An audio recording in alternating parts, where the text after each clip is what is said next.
He had lived alone for 8 years, speaking only to his horses and the wind.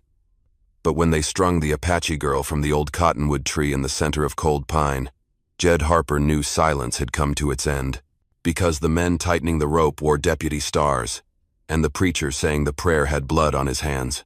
The wind cut through the valley like a blade, each gust a warning that this land had no place for mercy. Jed stood by his wagon, a sack of oats in hand, when he saw her feet dangle. Not the quiet sway of someone already gone, she was still breathing. Just barely.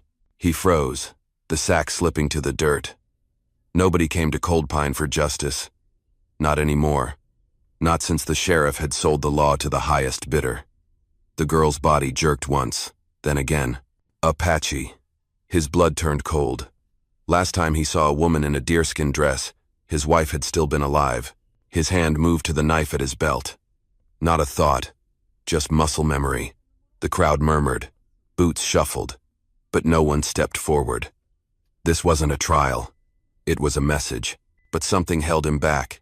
Maybe it was the way her eyes stayed open, unblinking through the noose. Maybe it was how the wind carried her silence like a song unsung. Or maybe it was the realization that no warrior ever begged, but this wasn't war. This was execution.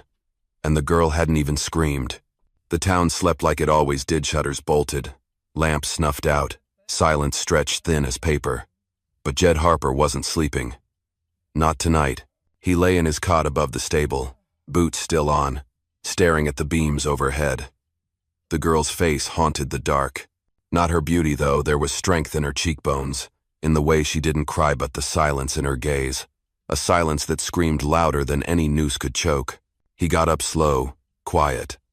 Moonlight spilled silver through the cracks in the barn siding. His rifle stayed behind. He didn't need a bullet tonight, just a blade. Down the slope, past the dry creek bed and the leaning church, the cottonwood tree waited. Its limbs spread wide like it was always ready to take someone. No guards, no torches, just the girl's figure swaying softly in the breeze like she'd become part of the night. He moved fast once he got close, knife drawn, boots muffled by dust. One slice, clean through the rope, and she fell into his arms like she weighed nothing. A ragged breath escaped her lips. Still alive. She was light, skin cold, dress torn where the rope had rubbed raw. Her wrists were bound too. He cut those next. Worked slow so he didn't hurt her more. She didn't speak, didn't even open her eyes, but her chest rose and fell, faint as a whisper. Jed didn't look back as he carried her out of town. No need to. Cold Pine had made its choice. So had he. By the time he reached the edge of his land, the eastern ridge was glowing faint orange false dawn sneaking over the buttes. His cabin sat quiet, windows dark, chimney cold. Just how he liked it. He laid her on his cot, pulled the extra wool blanket down from the shelf, lit the small stove and poured water into a tin pot. The fire crackled soft. Her breath steadied. In the glow, he finally looked at her close. She couldn't have been more than 20. Apache for sure. Cheekbones like his wife's, bruises on her neck, blood at the temple, dirt ground into her skin. But beneath all that stillness, the kind forged in fire, not fear. He touched the scar across her palm. Old, deep, deliberate. A survival mark. Not the first rope she'd escaped, he reckoned. He sat beside her, elbows on his knees, hands clasped. 8 years alone, and now this girl was breathing his air, lying in his bed. He didn't know her name, didn't know her story. But he knew this. The men who hung her weren't done. And neither was she. Not yet. The fire was dying when she stirred. Jed had dozed in the rocking chair, rifle across his lap. The creak of old wood woke him first, then the soft rustle of the blanket. She was sitting up, barely, blinking at the shadows like she didn't trust they were real. Her mouth opened, cracked lips moving soundlessly before a whisper found its way out. "Where am I?" Jed didn't move. He let his voice carry low, steady. "My land, my cabin, about 6 miles north of Cold Pine." She blinked slow. "They hung me. They tried." Silence settled between them again. She didn't ask who he was, didn't thank him, just pulled the blanket tighter around her shoulders, like she wasn't sure if she was safe or not. Jed respected that. Trust wasn't free in these parts. Not anymore. After a long minute, she said, "My name's Nantan. It means spirit talker." Jed nodded once. "Jed Harper." She tilted her head slightly, eyes narrowing. "You ain't army number, but you cut me down. Seemed like the right thing to do." That earned him a faint smile. Not warm, more like someone remembering what warmth felt like. She looked down at her hands, the bruises on her wrists. "They said I stole a horse. That I was trouble." Jed leaned forward, his voice grave. "You did?" She didn't answer. Just stared at the fire like it held a secret only she understood. He didn't push. Some stories took time to bleed out.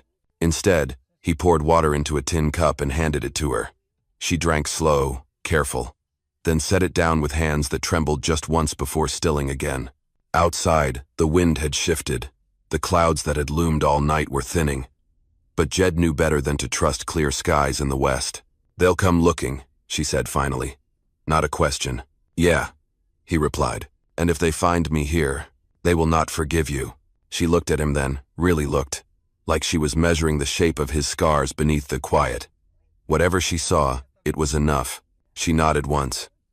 Short, Jed got up, stoked the fire, then walked to the door and looked out across the land. Empty. Still. But he could feel the wrongness in the wind. Towns didn't hang girls without backup plans. Tomorrow someone would ride out with questions. With guns. But tonight, under a roof he hadn't shared in years, a hunted girl was alive. That was enough. For now, at first light, the buzzards circled. Jed spotted them before he heard the hooves. 4 black shapes in the sky, gliding slow and deliberate over the south ridge. That meant only one thing in these parts: something had died, or was about to. He stepped onto the porch, coffee in hand, shotgun propped against the doorframe. The wind brought dust and distant echoes. Then, the faint rhythm of hooves across dry earth. Behind him, the floor creaked. Nantan stood at the threshold, blanket around her shoulders, eyes still sharp despite the bruises. She didn't ask what he saw. She already knew. Jed turned his head slightly. "Company. How many?" 3. Maybe 4. Moving slow.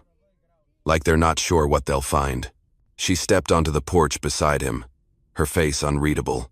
"They'll burn your place down just to prove a point." Jed took a sip of his coffee. Let him try. They stood in silence, watching the horizon. The horses appeared first dust-coated, lean and wired for trouble. The riders wore guns low and mouths tight. Sheriff Brackett led them, as expected. Same worn badge, same preacher's voice wrapped around a killer's instinct. He pulled up 5 yards short of the fence line, tipping his hat. "Morning, Harper." Jed didn't answer. Brackett continued, eyes scanning past him toward the cabin. "Heard there was trouble last night. Girl went missing from town. You wouldn't have seen anything strange out this way, would you?" Jed held his ground. "Plenty strange out here, Sheriff. Coyotes howling like ghosts, buzzards flying lazy. But no girl." The sheriff smiled thinly, but his eyes didn't. "Now that's funny. Some folks swear they saw tracks leading out this direction. Bare feet, small prints, fresh. You know anything about that?" Jed sipped his coffee again, slow. "Not a tracker, Sheriff. I deal in fence posts and horses." Brackett's smile faded. He looked to his men, then back at Jed. "Just so we're clear, harboring a fugitive makes you an accessory, even if she's Apache. Especially if she's Apache." Jed met his gaze. "You done?" Brackett chewed on that a second, then reined his horse around. For now, they rode off slow, but not aimless. Jed knew they'd be back with more men, with torches, maybe worse. He watched until the dust settled, then turned to Nantan. She didn't look scared. Just ready. "They're coming," he said. She nodded. "Let them." And in that moment, Jed understood what kind of fight this was going to be. Not about guilt or innocence. Not even about survival. It was about refusal, refusing to lie down, refusing to vanish. 2 ghosts of the old world standing side by side on land that had forgotten kindness. The wind carried the echo of hooves long after the riders were gone, and the buzzards kept circling. That night, the wind changed. It blew east, hot and dry. The kind of wind that whispered of matches and revenge. Jed stood beside the barn, checking the lantern oil, when he saw the glint just for a second off glass far up the ridge. A scope. Watchers. They're setting up, he said aloud, though Nantan was already at his side. They'll wait until dark, she said, pulling the blanket tighter around her. Then they'll come with fire. Jed nodded. They want to make an example. From the edge of the barn, they could see the cabin, weather-beaten but sturdy. Built by hand, one beam at a time. By a man who thought if he worked hard enough, maybe grief wouldn't catch him. Now it might burn in a night. He turned to her. If you go now, follow the dry creek west. You might have half a day's head start. She didn't answer. He dropped his gaze. You don't owe me this. Her voice was calm. And you don't owe me either. But here we are. They went quiet again. As dusk fell, Jed opened the hidden trap in the barn floor.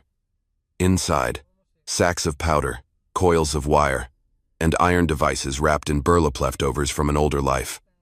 Rail wars, they called them, blasting through mountains to lay steel. Killing men when negotiation failed. He hadn't touched them in 8 years. You built this place like a fortress, she said, crouching beside him. No, Jed replied. I built it like a tomb. I just didn't know it. They worked in silence. Traps laid. Fuses set. The barn wired to light the night sky if need be. After, they stood by the porch, the last bit of light draining from the world. What if they bring others? She asked. Then we'll teach 'em what it costs. In the distance, a dog barked. A signal. Then another. Echoed. Brackett's men were closing in. Jed lit a match and stared at the flame. It danced small in the breeze, fighting to stay alive. He let it burn down to his fingers before snuffing it. Get ready, he said, and somewhere deep inside, he felt the old fire stir again. Not anger, not fear. Just the clear, steady weight of purpose. The first fire started near the corral. Jed saw the flicker before he smelled the smoke. Then came the crackling dry grass igniting like paper, wind fanning it across the slope toward the barn. He didn't panic. Fire was an old enemy. Predictable. Hungry, yes but not clever. Men were the real danger. He stood at the fence, watching the fire line crawl. From the trees beyond, he could hear laughter. Brackett's men, drunk on power and whiskey, celebrating early. They think it's over, Nantan said, appearing beside him, face ghosted by the firelight. Jed nodded. We'll let him believe it. He turned toward the barn. Flames were creeping toward its northern wall. The charge inside wouldn't ignite yet, not without his signal. But if the roof caught, the whole thing could go. Time? She asked. Jed looked toward the moon, now high and bright. We've got minutes. He motioned her toward the cabin. Keep low. If the signal comes, don't wait. Nantan paused. And you? I stay. Her jaw clenched. You stay and die? He met her gaze. I stay and finish. She didn't argue. Just disappeared into the shadows. Jed turned back to the barn. The firelight danced higher now, flickering on the iron nails, licking up the edges of the haystack like a preacher reading scripture. He moved to the fuse box simple, wired to run down the slope, along the fence posts, into the base of the barn. He lit a stub of sulfur match. The wind threatened to kill it. He cupped it, waited. Then there. Movement at the tree line. Figures breaking from the brush. Rifles low. Boots fast. 6 of them. Now, Jed whispered. He touched the match to the wire. The hill answered. A thunder crack split the valley as fire leapt from the barn in a burst of light and debris. Men screamed, some thrown clear, others not that lucky. The hill shook. Horses bolted. Somewhere behind the flames, Brackett's voice shouted something that didn't sound like victory. Jed watched without moving. From behind the smoke, Nantan emerged, blood on her cheek, a knife in hand. 2 down by the west fence, she said. Rest scattered. He handed her his spare rifle.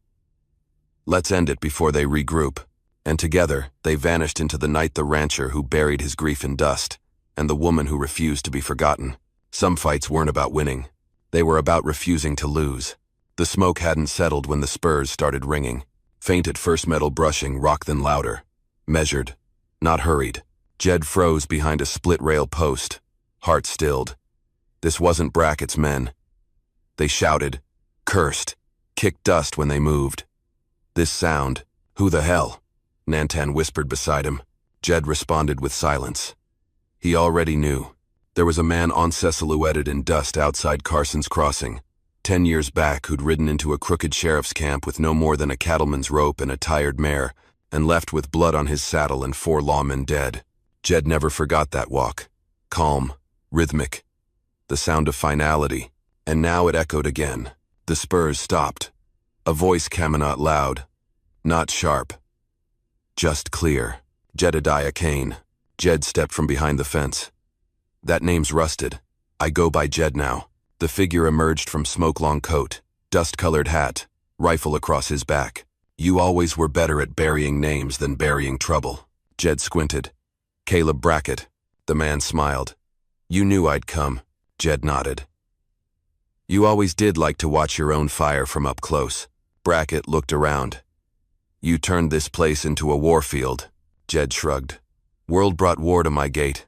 I just answered the knock. Behind him, Nanton stepped forward. Her knife was still red. Brackett's gaze flicked to her. So this is what you choose now? Bleeding out for ghosts and women. Jed didn't look at her. I choose not to run anymore. Silence stretched. Then Brackett stepped forward, slow. No rifle, he said. Just you and me, Jed. Like before. Jed dropped his repeater in the dirt. Fine. They stood 10 paces apart, 2 men whose lives had frayed down to this thread. Wind blew ash between them. A hawk circled above, quiet witness to what the world kept trying to forget. And then it happened. The shot echoed once, then silence.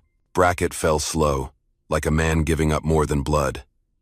His revolver slid from his fingers, eyes wide not in fear, but in something older. Recognition. Jed stood over him, chest heaving. You shouldn't have come. Brackett's lips moved. Maybe a curse. Maybe a prayer. Then he stopped breathing. Nanton walked over, careful. You okay? Jed nodded, but it was the kind of nod a man gave a grave, not a friend. From the ridges, what was left of Brackett's men scattered. The fire had eaten half the corral. The barn was nothing but a black skeleton. But it was quiet now. Too quiet. The kind of quiet that meant the fight was over but peace hadn't come yet. Later, they buried the bodies.